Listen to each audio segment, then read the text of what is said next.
రాజన్న సిరిసిల్ల జిల్లా వేములవాడలో శివరాత్రి పర్వదినాన్ని పురస్కరించుకుని రాజన్న సేవలో పాల్గొన్నారు అఖిల భారత అయ్యప్ప సేవ ట్రస్ట్ సభ్యులు.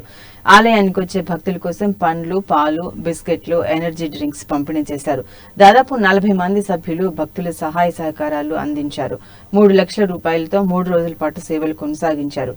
గత 3 ఏళ్లుగా ప్రతి శివరాత్రికి 3 రోజుల పాటు ట్రస్ట్ ఆధ్వర్యంలో సేవా కార్యక్రమాలు కొనసాగిస్తున్నామని వారు తెలిపారు. సౌలభ్యాలతో అన్ని విధాలుగా చాలామంది భక్తులు కూడెత్తారు. ఈరోజు ఇలాంటి సందర్భంలో కొన్ని చిన్న ఇబ్బందులు గురవుతున్నారు ఎంతోమంది భక్తులు. అలాంటి ఇబ్బందుల నుండి వారిని విముక్తి తగ్గించడానికి అదే కోణంతో మేము వారికి సహాయ సహకారం అందిస్తున్నాము.